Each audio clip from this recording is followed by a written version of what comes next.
I'm Joyce Hornady. You might say accuracy is my business. I make bullets. You are listening to the Hornady Podcast. Thanks for joining us and enjoy the show.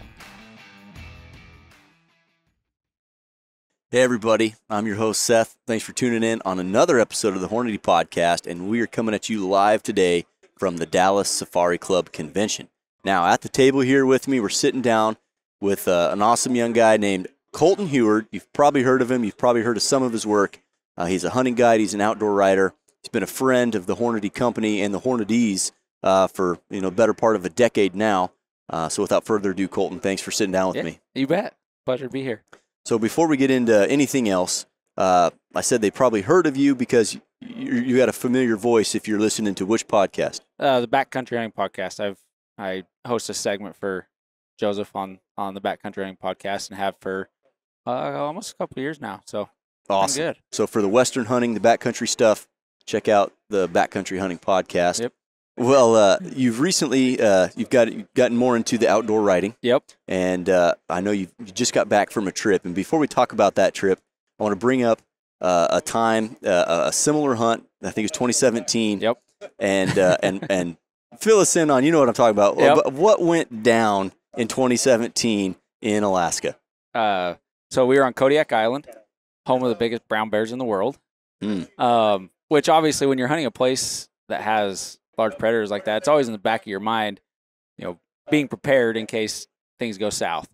And I had the bright idea I wanted to take a bow to go hunt Sitka blacktails on Kodiak Island. And what a challenge! Challenge, right? And anyways, I had shot a deer, and we walked down to the deer, and my dad and I looked up on the hill, maybe 300-400 yards away from us, and there was brown bear.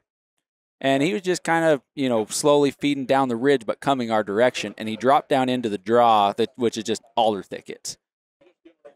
And it made us a little nervous that he was coming our way, but he wasn't showing any sort of aggression. And so what we did is the deer was dead in the bottom of a little depression. And we went about 40 yards up on the hill above the dead deer to have, I guess, a defensible position, if you would want to call it, in case that bear decided to come. In case you had to launch an arrow Robin Hood style. Right. And anyways, that bear, next thing we knew, that bear appeared it was just over 200 yards, like 220 yards, came up out of the alders. And what we were told to do, if you have a run-in with the bears, you want to make your presence known. Wave your hands, yell, hey bear, hey bear. And so that's what we did. And the bear stood up on his 2 feet, and he was like checking us out. And he comes down, and he takes off on a dead sprint right at us. And as he's coming at us, he is chomping his teeth. every lunge that he takes, and you can literally, I can so vividly still hear those jaws popping. I mean, it gives me the chills just thinking about it. Anyways, the bear came from, like I said, about 220 yards to the dead deer, and just before the dead deer was my dad's pack, and what we had said was.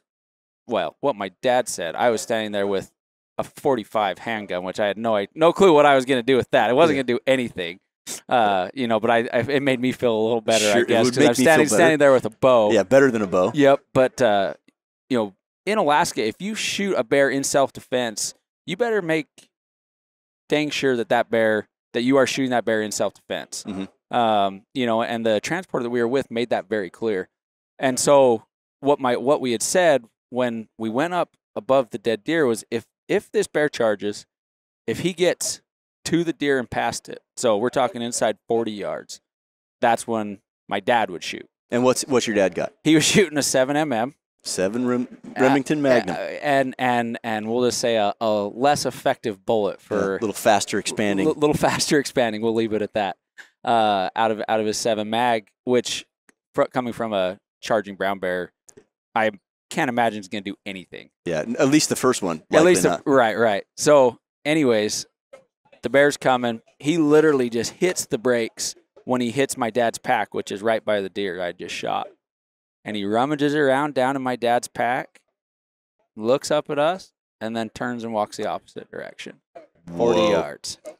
Heart beating like you can hear it from here. I have never had an adrenaline spike and an adrenaline dump like that. I I after that bear turned and walked up the hill, I literally laid there on the ground and I couldn't physically move for several minutes because you're just, I mean, I just couldn't do it. Yeah. It took, that much out of it. And it was one of those like slow motion moments, right? When that bear's coming at you. And I still remember thinking, is this really happening? Like, you read about this stuff in books, but that bear is charging us now. Yeah, I'm here. Yeah. It's just real life. So it makes for a good story now, Yeah, but I can tell you at at the the time it time. was not very cool. Yeah. So anyways, it like I said, it makes for a good story now, but it got the heart beating. I can't even imagine that feeling, and if anybody who's never experienced exactly what you're talking about with an adrenaline spike and then subsequent crash, Yep. it really is debilitating. And when the events happen like that and you get the auditory exclusion and you get tunnel vision, Yes. things slow down. It's really a unique time to be inside your own head. Oh, it's wild. But well, I'm glad he hit the pack, Me put too. on the skids, Me too. and got out of there. And the reason I wanted to talk about that story and bring it into what we're doing here, Hornady 2022 new products, you got a chance to take one of our new products for 2022. Yep. You got to take it out into the field and use it before it was released. Yep. Or right as it was released, rather. And that was a 190 grain 30 cal CX bullet. Yep. So CX monolithic bullet, Yep. incredible penetration, a lot of stopping power, and a 300 PRC. Right. So you're back on Kodiak Island, Yep. hunting Sitka black-tailed deer. Did you feel a little bit more at ease?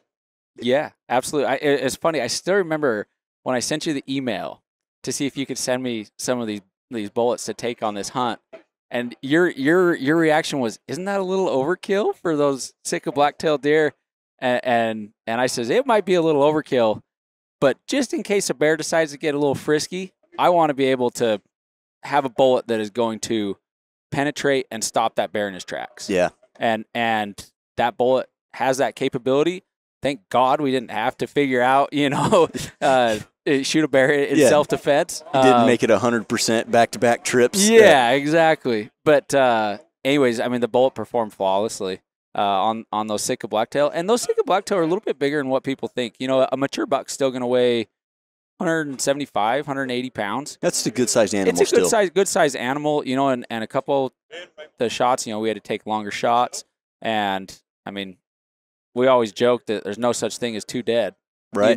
And those bullets, they killed those deer, and they killed them quickly. Yep. And they So- would have been a lot better medicine. Just in case a bear. Yeah, that Yep. really speaks really nicely to what we designed that CX to do in a lot of facets.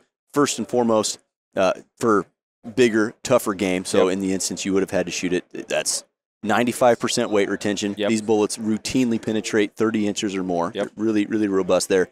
But it still has to expand relatively rapidly. Yes. And on a 180-pound animal, and that bullet's going, 2,900, Yep. 2,950 Yep. at the muzzle, Yep. maybe 3,000. Yep. It's still expanding on the medium-sized game. Yep. Really effective there. And then with that 190 in a 300 PRC, that's a slippery little sucker. Oh, yeah. The shape of that bullet, really low drag, and you had to take some longer shots, high Yeah. wind shots. Yep. Yeah, and that's where that high BC, really comes into play with, when you're shooting those longer shots. So we shot one buck at like 521 yards. That's poke. That's a poke. And even more than that was the wind that it was having to buck. We were in about a 25-mile-an-hour crosswind. Wow. And I had confidence in the rifle. I had confidence in the bullet. And buck dropped in his tracks. I mean, Yeah. he never even kicked. I mean, it was lights out immediately. Love it. And the other buck that I shot, that's another cool thing about Kodiak is you can actually shoot up to 3 deer. Really? Yeah. So it's, down here it's like, oh, you shoot 1 deer, you're done, right? Up there you can shoot up to 3 if you want to buy 3 tags. I had bought 2 tags, and the buck that was 520 yards, that was my second buck. The first buck I shot at just over 300 yards in his bed. Oh, perfect. Buck literally, I mean, perfect rest, shot. Buck never got out of his bed. Love it. And again, that 190 grain bullet, people will say, well, that's too big. That bullet is made to accommodate and hunt a multitude of species in size. Yep. People will say, well, was the meat too damaged? No, it wasn't. Sure. You put it on the shoulder, you break them down, and dude, it was fantastic. Awesome. Well, I'm glad you're here. No more bear charges. No more bears. Yeah, I mean, you know, it was kind of funny. We had a boat full. We had a great group on the boat. There was 8 of us, and everybody wanted to see bears. I'm like, no, I do not want to see a bear. That is the last thing I want to see. Having been the guy who saw the bear, I saw enough, and we're done here. No, so anyways, it all worked out, but it was just kind of funny. You know, everybody's a little bit different. But when you have an experience like a bear coming at you, I mean, those are experiences you don't forget. Sure. And your dad left his pack there, whether by accident or on purpose. I mean, that could have been the game changer right there. Makes you wonder. Yeah, really does. I was thinking about, as you were talking, I wonder if that pack wasn't there. Yep. If there wasn't going to be enough scent to him to put on the skids, and if he would have got, closer in. It might have been I might not be here. The it might have been a world may whole different never know. story. Yeah, it might have been a whole different story. But anyways.